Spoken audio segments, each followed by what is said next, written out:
नमस्कार। लक्ष्मणधारा education platform में आप सभी का स्वागत है।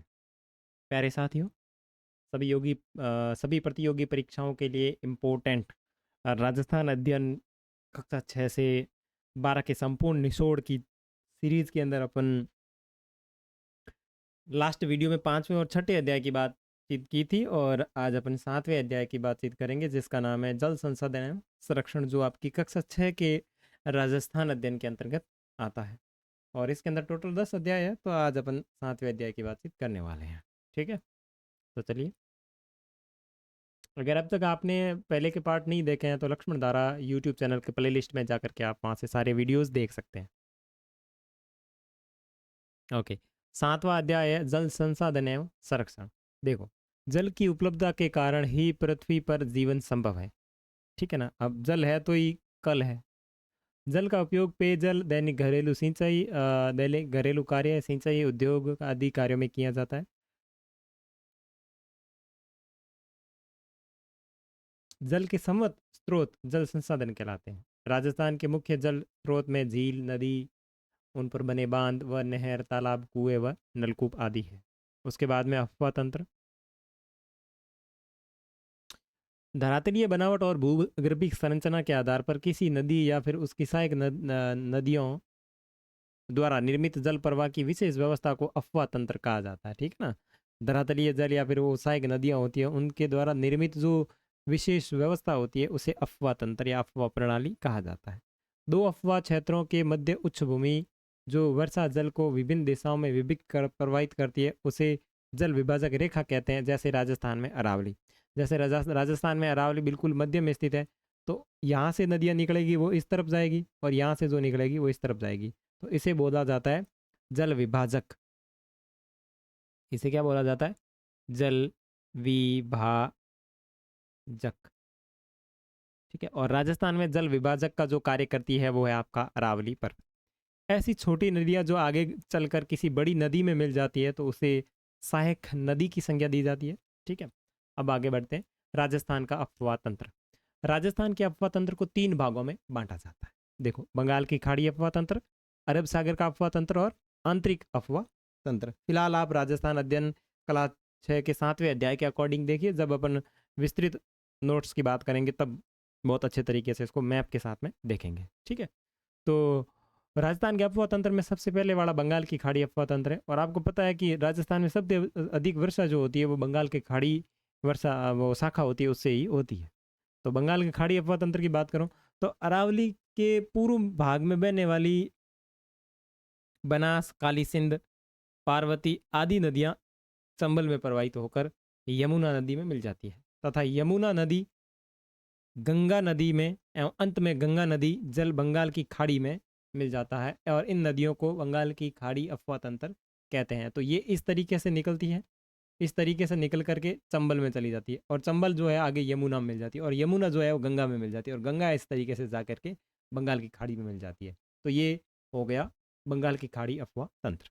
अरब सागर का अफवाह तंत्र, तो अरावली पर्वत से पश्चिम भाग, अब ये कौन सा भाग था? ये तो था पूर्वी भाग, और ये कौन सा भाग है? ये पश्चिमी भाग। तो अरावली पर्वत के पश्चिमी भाग से बहकर अपना जल अरब सागर में ले जाने वाली जो नदी है उसमें माही नदी, लूणी नदी, साबरमती नदी और पश्चिमी बनास, इनकी सहायक नदियां जो अरब सागर में जल लेके जाती है उसे कहते हैं अरब सागर अफवाह तंत्र।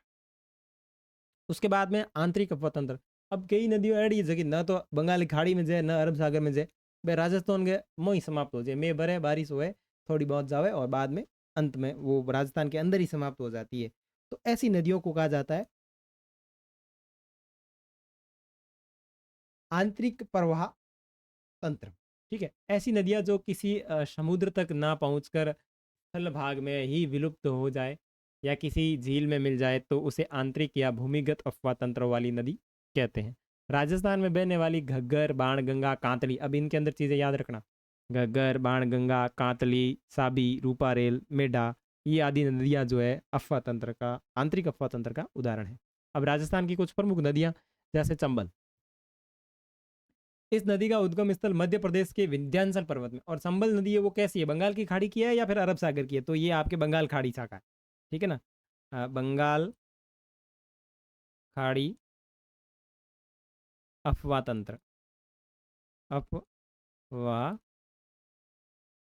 तंत्र की नदी है। इसका उद्गम स्थल मध्य प्रदेश है और ये राजस्थान की सबसे लंबी और एक मात्र वर्ष भर बहने वाली, मतलब पूरे टाइम बहती रहे। और राजस्थान में ये नदी चित्तौड़गढ़ के भैंसरोडगढ़ से प्रवेश करती है। उसके बाद में कोटा, बूंदी, सवाई माधोपुर, करौली में बहती हुई फिर धौलपुर जिले के आसपास बहती हुई ये उत्तर प्रदेश में यमुना नदी में मिल जाती है। तो ये इस तरीके से एमपी से आती है, यहाँ चित्तौड़गढ़ भैंसरोडगढ़ से प्रवेश करती है, फिर कोटा, बूंदी, सवाई माधोपुर, फिर करौली, फिर ये आपके जाती है धौलपुर, और धौलपुर के बाद में ये ऊपर यहाँ उत्तर प्रदेश के अंदर यमुना में मिल जाती है। इस तरीके से ऊपर से यमुना आती है तो यमुना में मिल जाती है। और इसकी प्रमुख सहायक नदियाँ की बात करें तो बनास, बेडस, कोठारी, काली सिंध, पार्वती, ये सारी इसकी सहायक नदियाँ हैं। ठीक है। राजस्थान का औद्योगिक नगर कोटा भी इसी नदी के किनारे स्थित है। कौन सी नदी?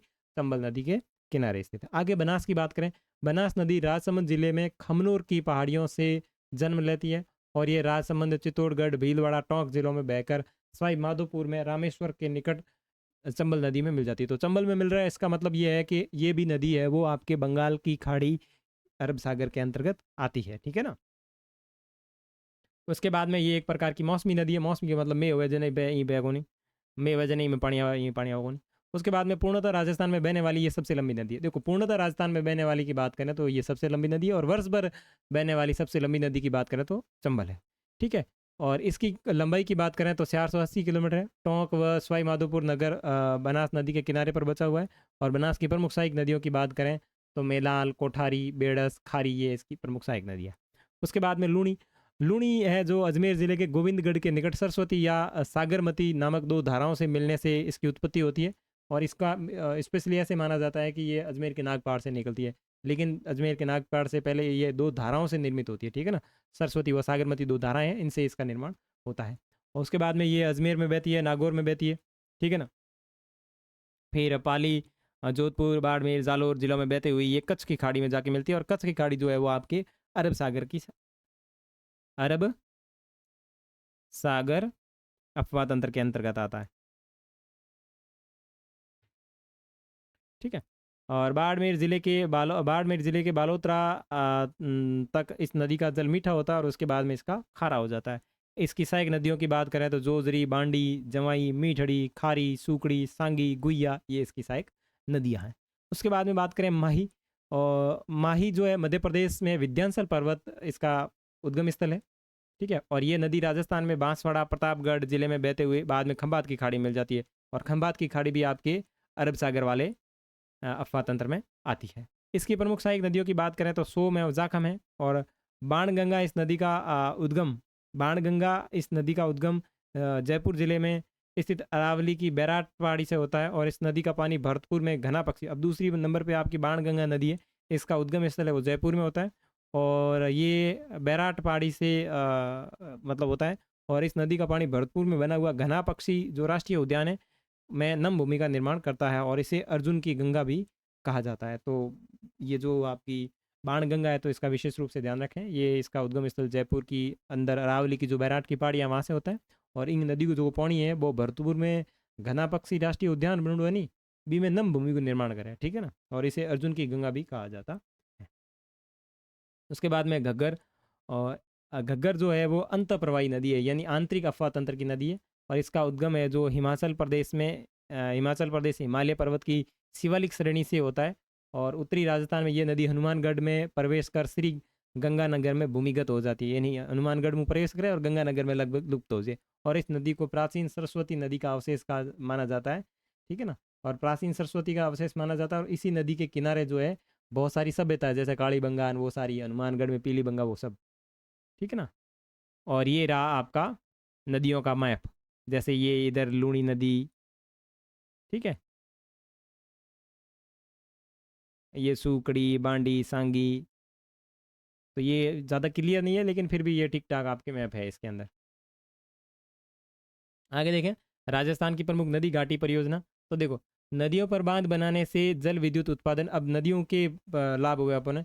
तो नदियों के माथे अगर अपन बांध बना दो तो भी जल उत्पादन, विद्युत उत्पादन हो सके, सिंचाई हो सके, पेयजल काम आ सके, वृक्षारोपण और भूमिगत जल स्तर में वृद्धि की जा सकती है, और बाढ़ में नियंत्रण किया जा सकता है, मृदा अपरदन को रोका जा सकता है, और पर्यटन आदि कई प्रकार के उद्देश्य पूरे किए जा सकते हैं। तो ये RS मेंस के एग्जाम की दृष्टि से महत्वपूर्ण है कि नदी घाटी जो परियोजना है उससे क्या क्या लाभ है।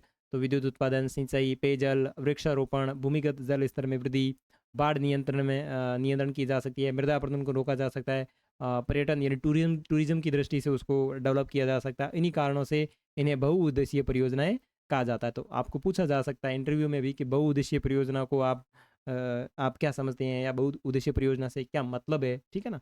तो आप इसका वो आंसर बता सकते हैं। भारत के प्रथम प्रधानमंत्री पंडित जवाहरलाल नेहरू ने इन नदी घाटी परियोजनाओं के महत्व को देखते हुए इन्हें आधुनिक भारत का मंदिर कहा है। और पंडित जवाहरलाल नेहरू ने इनको आधुनिक भारत का मंदिर की संज्ञा दी है। अब कुछ परियोजनाएं हैं, जैसे देखें चंबल परियोजना। ये परियोजना राजस्थान और मध्य प्रदेश राज्य की संयुक्त परियोजना है। तो ये राजस्थान प्लस MP की परियोजना है। इस परियोजना के अंतर्गत कुल 4 बांध बनाए गए और इनमें से गांधी सागर बांध जो मध्य प्रदेश के मंदसौर जिले में स्थित है, और राजस्थान में चित्तौड़गढ़ जिले में राणा प्रताप सागर बांध, और कोटा जिले में जवाहर सागर और कोटा बैराज बांध स्थित है। और इस परियोजना से दोनों राज्यों को जल विद्युत और सिंचाई की सुविधा मिलती है। कौन कौन सा राज्य? राजस्थान और मध्य प्रदेश। तो चंबल किसके बीच है? राजस्थान और मध्य प्रदेश के बीच में है। उसके बाद में माही बजाज सागर परियोजना। माही बजाज सागर परियोजना बांसवाड़ा में माही नदी पर स्थित एक परियोजना है और यह राजस्थान और गुजरात राज्य की सम्मिलित परियोजना है। और इससे दोनों राज्यों में सिंचाई, जल विद्युत उत्पादन और पेयजल की सुविधा उपलब्ध होती है, क्योंकि माही आपके बांसवाड़ा से होकर के गुजरात में जाके फिर वो आपके अरब सागर में जाके मिलती है, इसलिए। उसके बाद में बीसलपुर परियोजना राजस्थान के टोंक जिले में टोडा राय सिंह नगर के पास बीसलपुर गांव में बनास नदी पर सिंचाई और पेयजल की उद्देश्य से इस परियोजना का निर्माण किया गया। और इस परियोजना से राज्य के जयपुर, अजमेर, टोंक सहित कई अन्य क्षेत्रों में पेयजल आपूर्ति होती है। तो बीसलपुर परियोजना जयपुर, अजमेर और टोंक के लिए पेयजल आपूर्ति करती है, ठीक है ना। उसके बाद में है सरदार सरोवर परियोजना। देखो, गुजरात, मध्य प्रदेश, महाराष्ट्र और राजस्थान राज्यों की एक संयुक्त परियोजना है जिसे कहा जाता है सरदार सरोवर परियोजना, जो नर्मदा नदी पर बनी हुई है। कौन कौन? गुजरात, मध्य प्रदेश, महाराष्ट्र और राजस्थान, ये इन सब की संयुक्त परियोजना है जिसे बोला जाता है सरदार सरोवर परियोजना, और ये नर्मदा नदी पर स्थित है। इस परियोजना से राजस्थान के दक्षिण पश्चिम में नहर, नवारा, बाड़मेर व जालोर जिलों में सिंचाई एवं पेयजल सुविधा उपलब्ध करवाई जाती है, ठीक है ना। जैसे नर्मदा नहर कहा जाता है, जो बाड़मेर के जालोर के अंदर आती है और बाड़मेर के दक्षिणी क्षेत्र में भी आती है, ये लगभग गुडा मालानी तक, ठीक है ना। उसके बाद में है, आगे देखें, हाँ ये हो गया। उसके बाद में इसके अतिरिक्त राज्य में पाली जिले में जवाई नदी पर जवाई परियोजना है, और डूंगरपुर जिले में सोम नदी पर सोम कमला अम्बा परियोजना है, और उदयपुर जिले में मानसी वाकल, और प्रतापगढ़ जिले में जाखम नदी पर जाखम परियोजना। और जल संरक्षण के आधुनिक तरीके में बांध बनाना सबसे प्रमुख विधि है, ठीक है। उसके बाद में कुछ एक्स्ट्रा, उदयपुर को झीलों की नगरी कहा जाता है, क्योंकि आपको पता ही है, क्योंकि उदयपुर में बहुत सारी झीलें हैं। जयसमंद झील का निर्माण मेवाड़ के महाराणा जय सिंह जी ने सन 1687 से 1691 तक गोमती नदी पर करवाया। तो जयसमंद झील है वो जय सिंह ने करवाया था, मेवाड़ के महाराणा थे, इन्होंने गोमती नदी पर 1687 ईस्वी से शुरू करवाया और 1691 ईस्वी तक निर्माण कार्य चला। और ये विश्व की मीठे पानी की सबसे बड़ी मानव निर्मित झील है, यानी कृत्रिम सबसे बड़ी झील है। तो इसको अपन कृत्रिम झील भी कह सकते हैं। कृत्रिम झील है ना, प्राकृतिक थोड़ी है। हाँ, अजमेर में स्थित पुष्कर एक धार्मिक महत्व की प्राकृतिक झील है। अन्ना सागर भी अजमेर की एक प्रसिद्ध झील है। तो धार्मिक महत्व की जो झील है वो आपकी पुष्कर झील है, और अन्ना सागर भी अजमेर में स्थित है। सिरोही के माउंट आबू में स्थित नक्की झील राज्य में सर्वाधिक ऊंचाई पर स्थित झील है। वेरी वेरी इंपॉर्टेंट, राज्य में सर्वाधिक ऊंचाई पर स्थित झील कौन सी है? तो आपकी नक्की झील है, जो माउंट आबू में स्थित है। राजसमंद जिले में स्थित राजसमंद झील में झील भी प्रसिद्ध है, और इसके उत्तरी भाग में नौचौकी है, ठीक है ना, उसे नौचौकी भी कहा जाता है, ठीक है। इसके अतिरिक्त जोधपुर में बालसमंद, कायलाना, उमेद सागर, और जैसलमेर में गढ़सीसर, और डूंगरपुर में गैप सागर, और बीकानेर में कोलायत झील, और अलवर में सिलीसेड झील प्रमुख है। तो जोधपुर में बालसल, कायलाना जो और उमेद सागर झील है। जैसलमेर में गढ़सीसर बहुत ही प्रमुख है, और डूंगरपुर में गैप सागर, बीकानेर में कोलायत झील, अलवर में सिलीसेड झील, ये आदि प्रमुख है। जयपुर, अजमेर एवं नागौर के मध्य सांभर झील, और जयपुर एवं अजमेर और नागौर के मध्य आप कभी सफ़र करते हैं ट्रेन से तो आपको सांभर झील देखने को मिलेगी। और बाड़मेर में पचपदरा, नागौर में डीडवाना, बीकानेर में लूणकरणसर और जैसलमेर में पोखरण और जोधपुर में फड़ौदी, ये खारे पानी की झीलें हैं। तो ये जो चीज़ें हैं ये खारे पानी वाली है। ठीक है। उसके बाद में वर्तमान में रूफ टॉप जल संचय एवं वाटर हार्वेस्टिंग तकनीक है, बहुत प्रसिद्ध है। रूफ टॉप जल संचय विधि में घर की छत पर गिरे वर्षा के जल को घर के का संग्रहण एवं संरक्षण करते हैं। मतलब घर के अंदर ही, टाँके के अंदर, मतलब इसका संग्रहण कर इन तकनीकों की बृहत बने कुएं में एकत्रित किया जाता। तो ये अपने घर में मकान बना उड़वे की छत में तो पानी आन बेड़ो है बहुत सेम। ठीक है ना। और मेवाड़ के राणाओं, महाराणाओं द्वारा उदयपुर निर्मित झील है। तो उदयपुर को झीलों की नगरी क्यों कहा जाता है? इसलिए देखो ये यहाँ पे बहुत सारी झीलें, जैसे गोवर्धन सागर, पिछोला झील, पिछोला के पास में दूध तलाई है, पिछोला अमरकुंड, पिछोला कुम्हारिया तालाब, रंग सागर, अमर कुंड, रंग सागर, फिर रंग सागर, स्वरूप सागर, और स्वरूप सागर और फतेह सागर, ये सारे जोड़ने वाले सेतु है। ठीक है ना। तो इस पीडीएफ का जब मैप मिलेगा तो आप अच्छी तरीके से इसको देख सकते हैं। यानी ये झीलें आपस में एक दूसरे को जोड़ती है। उसके बाद में बनास किसकी सहायक नदी है? तो बनास आपके चंबल की सहायक नदी है। और माही बजाज सागर परियोजना कहाँ पे है? तो माही बजाज सागर परियोजना कहाँ है? डूंगरपुर में माही नदी, डूंगरपुर और बांसवाड़ा, बांसवाड़ा में। ठीक है ना। माही बजाज सागर परियोजना बांसवाड़ा में है। ठीक है। उसके बाद में ये आपके इसके अंदर से प्रश्न है तो वो आप वहाँ से देख के बिल्कुल अच्छे तरीके से कर लेना, क्योंकि ये मेंस की दृष्टि से है तो इसके आंसर तो अपन लिख नहीं सकते। अब अपन देख लेते हैं फटाफट। तो इसके अंदर ज़्यादा प्रश्न है 7वें अध्याय में, तो मैं डायरेक्ट सीधा बोलता ही रहूँगा। ठीक है ना। तो फटाफट करते रहना। राजस्थान में जल विभाजक का कार्य कौन करता है? तो राजस्थान में जल विभाजक का कार्य करता है अरावली पर्वत। अरावली पर्वत। अपवा क्षेत्र के मध्य उच्च भूमि जो वर्षा जल को विभिन्न दिशाओं में विभक्त कर प्रभावित करती है, उसे क्या कहते हैं? उसे कहा जाता है जल विभाजक। जल विभाजक रेखा। ठीक है। राजस्थान में अफवाह तंत्र को कितने भागों में बांटा जाता है? तो राजस्थान में अफवाह तंत्र को बांटा जाता है 3 भागों में, बंगाल की खाड़ी, अरब सागर और आंतरिक। राजस्थान की बनास, काली सिंध, पार्वती आदि नदियां किस नदी में मिलती है? तो चौथे प्रश्न के अंदर ये आपकी सारी नदियां मिलती है यमुना नदी में। ठीक है। यमुना नदी किस में मिलकर अपना जल बंगाल की खाड़ी तक पहुंचाती है? तो यमुना नदी मिल जाती है आपकी ऊपर गंगा में, फिर गंगा जो है वो बंगाल की खाड़ी में चली जाती है। अरब सागर में जल ले जाने वाली नदियां हैं। अरब सागर में ले जाने वाली नदियां कौन सी है? प्रमुख प्रमुख लिख लेते हैं। माही लूणी माही और लूणी ही माही, और उसके बाद में साबरमती और पश्चिमी बनास। ओके। ऐसी नदियां जो समुद्र में पहुंचकर जल भाग में ही समुद्र में ऐसी नदियां जो समुद्र में पहुंचकर जल भाग में ही समुद्र में न पहुंचकर, देखो, ऐसी नदियां जो समुद्र में न पहुंचकर जल भाग को पहले ही, मतलब विलुप्त हो जाती है, न पहुंचकर पहले ही विलुप्त हो जाती है, वो होती है आंतरिक प्रवाह। आंतरिक प्रवाह की नदियां। ठीक है। राजस्थान में आंतरिक प्रवाह की प्रमुख नदियां कौन सी है? तो काफ़ी सारी नदियां, जैसे आपके घग्गर, घग्गर हो गया, घग्गर के बाद में आपकी बाण गंगा जो ऊपर भरतपुर में वहाँ निकलती है ना, जयपुर की बैराट की पहाड़ियों से, फिर कांतली, साबी, रूपारेल, तो ये सारी। ठीक है। चंबल नदी का उद्गम स्थल कहाँ है? तो चंबल नदी का उद्गम स्थल है आपके एमपी के विंध्याचल पर्वत। एमपी विंध्याचल पर्वत, विंध्याचल पर्वत। राजस्थान की बारहमासी सबसे लंबी नदी कौन सी है? तो बारहमासी सबसे लंबी नदी है वो है आपकी चंबल। ठीक है। चंबल नदी राजस्थान में कहाँ से प्रवेश करती है? तो ये करती है अपने चित्तौड़गढ़ के भैंसरोडगढ़ से, भैंसरोडगढ़। ठीक है, भैंसरोडगढ़ से। उसके बाद में 12वां प्रश्न है, राजस्थान में चंबल नदी का बहाव क्षेत्र। राजस्थान में चंबल नदी का बहाव क्षेत्र तो चित्तौड़गढ़ का भैंसरोडगढ़ हो गया, फिर आपका कोटा हो गया, फिर आपका बूंदी हो गया, फिर आपका सवाई माधोपुर हो गया, फिर आपका करौली हो गया, और करौली के बाद में आपका चला जाएगा धौलपुर। ठीक है। चंबल नदी राजस्थान के कितने जिलों में बहती है? तो चंबल नदी आपके कितने हो गए? 1 2 3 4 5 6, 6 जिलों में बहती है। राजस्थान का उद्योग राजस्थान का उद्योग इस नगर किसे कहते हैं? देखो, राजस्थान का औद्योगिक क्षेत्र कोटा है, ये थोड़ा गलत टाइप हो गया। राजस्थान का औद्योगिक क्षेत्र कोटा है, जो आपकी चंबल नदी के किनारे ही स्थित है, ठीक है ना। चंबल नदी के किनारे स्थित है। कोटा किस नदी के किनारे स्थित है? ये आ गया चंबल। ओके।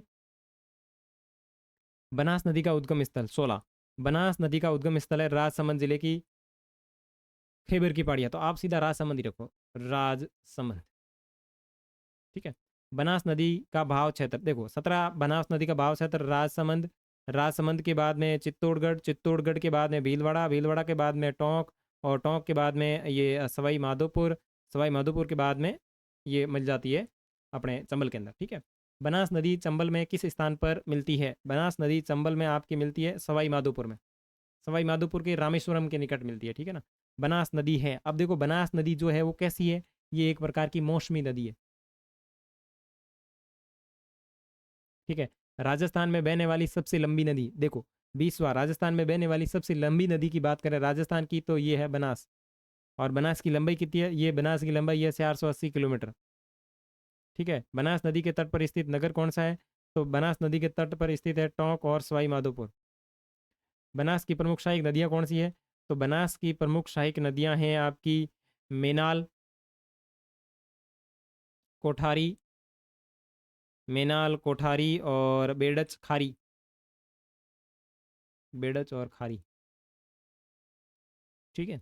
उसके बाद में लूणी नदी का उद्गम स्थल कहाँ से होता है? तो ये आपके अजमेर से। और लूणी नदी का उद्गम अजमेर के किस स्थान से होता है? तो अजमेर के होता है गोविंदगढ़। वो दो शाखाएं आती है गोविंदगढ़, ठीक है ना। दो धाराओं से होता है, ठीक है ना। दो धाराएं कौन कौन सी है? तो सरस्वती और साबरमती, सरस्वती व साबरमती। ये प्रकृति की प्रश्न की प्रकृति क्या होती है? वो ऑप्शन के ऊपर डिपेंड करती है कि किस तरीके का प्रश्न पूछा जा रहा है। लूणी नदी का बहाव क्षेत्र कौन सा है? तो अजमेर हो गया। अजमेर के बाद में आपका हो गया नागौर, नागौर के बाद में पाली, पाली के बाद में जोधपुर, जोधपुर के बाद में बाड़मेर, बाड़मेर के बाद में जालोर, और फिर ये कच्छ की खाड़ी में चली जाती है। लूणी नदी का पानी कहाँ के बाद खारा हो जाता है? तो ये बालोतरा, बालोतरा, ठीक है। लूणी नदी की प्रमुख सहायक नदियाँ कौन सी हैं? तो लूणी की प्रमुख सहायक नदियाँ कौन सी है? तो देखो, जोजरी, खारी, मीठी, बांडी, ये सारी, जोजरी, खारी, मीठड़ी, बांडी, मीठी, बांडी, जमाई, सूकड़ी, ये इस तरीके की नदियाँ हैं, ठीक है। माही नदी का उद्गम स्थल कहाँ से है? तो देखो, माही नदी का जो उद्गम स्थल है वो एमपी, ठीक है। माही नदी राजस्थान के किन दो जिलों में बहती है? माही नदी राजस्थान के किन दो जिलों में बहती है? तो बांसवाड़ा प्लस प्रतापगढ़, ठीक है। माही नदी की प्रमुख सहायक नदियाँ कौन सी है? तो सोम और जाखम, सोम प्लस जाखम। माही नदी अपना जल कहाँ ले जाती है? 33। देखो, माही नदी अपना जल लेके जाती है अरब सागर की खंबात की खाड़ी, खंबात की खाड़ी। बाणगंगा नदी का उद्गम स्थल कौन सा जिला है? देखो, बाणगंगा नदी का उद्गम स्थल वाला जो जिला है वो आपका जयपुर है। बाणगंगा नदी का उद्गम कहाँ से होता है? तो जयपुर की बैराट की पहाड़ी, बैराट पहाड़ी। कौन सी नदी का पानी भरतपुर में घना पक्षी राष्ट्रीय उद्यान में नम भूमि का निर्माण करता है? तो ये आपकी बाणगंगा, बाण गंगा, और अर्जुन की गंगा भी इसे ही कहा जाता है। घग्गर नदी का उद्गम स्थल कहाँ से है? तो घग्गर नदी का उद्गम स्थल है वो हिमाचल प्रदेश की शिवालिक पहाड़ी, शिवालिक पहाड़ी से। घग्गर नदी है आंतरिक प्रवाह वाली। घग्गर नदी कैसी है? घाघर नदी जो है वो है आंतरिक प्रवाहित, प्रवाहित, ठीक है। घग्गर नदी राजस्थान में किस जिले से प्रवेश करती है? तो ये करती है हनुमानगढ़। घग्गर नदी कहाँ भूमिगत हो जाती है? तो ये हनुमानगढ़ के पास में कौन सा है? श्री गंगानगर, ठीक है। घग्गर नदी किस प्राचीन नदी की सहायक नदी मानी जाती है? तो घग्गर नदी प्राचीन जो नदी है वो अपनी है सरस्वती, सरस्वती, जिसका उल्लेख आपके ऋग्वेद में मिलता है ना, वही पंडित जवाहरलाल नेहरू ने किसे आधुनिक भारत का मंदिर कहा है? तो पंडित जवाहरलाल नेहरू ने किसे आधुनिक भारत का मंदिर कहा है? तो ये कहा है बहुउद्देश्य नदी परियोजना, बहुउद्देश्य नदी परियोजना, परियोजना को। ठीक है। उसके बाद में चंबल परियोजना किन दो राज्यों की संयुक्त परियोजना है? तो चंबल जो है वो राजस्थान और मध्य प्रदेश की है, राजस्थान प्लस एमपी। ठीक है। चंबल नदी पर कुल कितने बांध बने हुए हैं? चंबल नदी पर कुल 4 बांध बने हुए हैं। चंबल नदी पर बना मध्य प्रदेश में स्थित बांध कौन सा है? तो देखो, चंबल नदी पर मध्य प्रदेश में जो बांध बना हुआ है वो है गांधी सागर। ठीक है। चंबल नदी पर बना चित्तौड़गढ़ में कौन सा बांध है? तो राणा प्रताप सागर, राणा प्रताप सागर बांध। ओके।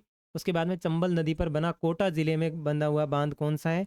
तो इसके अंदर बना हुआ है आपका कोटा बैराज, है ना, कोटा बैराज। ठीक है। चंबल नदी परियोजना का मुख्य उद्देश्य क्या है? देखो, चंबल नदी परियोजना का मुख्य उद्देश्य है आपका पेयजल, जल विद्युत सुविधा और पेयजल। ठीक है ना, जल विद्युत प्लस पेयजल, प्लस पेयजल। ठीक है। माही बजाज सागर परियोजना किन राज्यों की संयुक्त परियोजना है? तो ये राजस्थान और गुजरात, राजस्थान प्लस जीजे यानी गुजरात। माही बजाज सागर बांध कहाँ स्थित है? तो ये माही बजाज सागर बांध आपके बांसवाड़ा जिले में। माही बजाज सागर बांध का प्रमुख उद्देश्य क्या है? तो उद्देश्य वही पेयजल और सिंचाई वाला। बीसलपुर परियोजना का संबंध किस जिले से है? तो बीसलपुर यू है जो आपकी टोंक जिले में है। ठीक है ना, टोंक।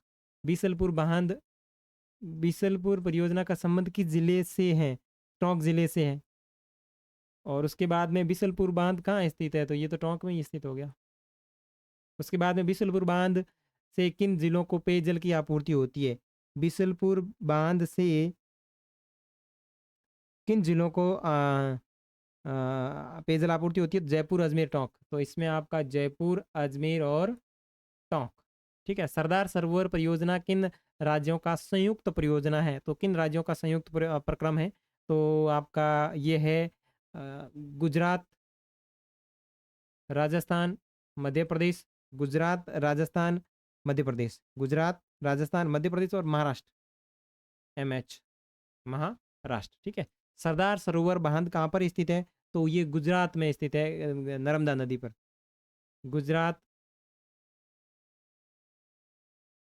ओके ओके ओके, ये गुजरात, नर्मदा नदी। ठीक है। और सरदार सरोवर बांध से राजस्थान के किन जिलों को फायदा मिलता है? तो राजस्थान के किन जिलों को फायदा फायदा मिलता है? तो इससे वो नर्मदा नहर आती है ना, बाड़मेर और जालोर तक। ठीक है ना। और जवाई बांध कहाँ पर स्थित है? तो जवाई बांध जो है वो आपका पाली में स्थित है, जवाई नदी पर। सोम कमला अंबा परियोजना का संबंध किस जिले से है? तो सोम कमला अंबा परियोजना का जो संबंध है वो है डूंगरपुर, डूंगरपुर। ठीक है। मानसी वांकल परियोजना का संबंध किस जिले से है? तो ये है आपका उदयपुर। ओके। जाखम परियोजना का संबंध किस जिले से है? तो जाखम नदी पर बना हुआ है बांध, ये प्रतापगढ़ में, प्रतापगढ़। ठीक है। परंपरागत जल स्रोत क्या है? परंपरागत जल स्रोत की बात करें तो कुएं, बावड़ियाँ, कुएं, बावड़ी। ठीक है। और टाँके, खड़ीन, ये सारे। गोवर्धन सागर और रस सागर झील स्थित है। तो देखो, गोवर्धन सागर और रस झील जो है वो आपके उदयपुर में है। और जना सागर झील कहाँ पर स्थित है? जना सागर झील नहीं है, हाँ सॉरी, जना सागर झील, एक अना सागर और जना सागर झील, ये भी आपके उदयपुर में है।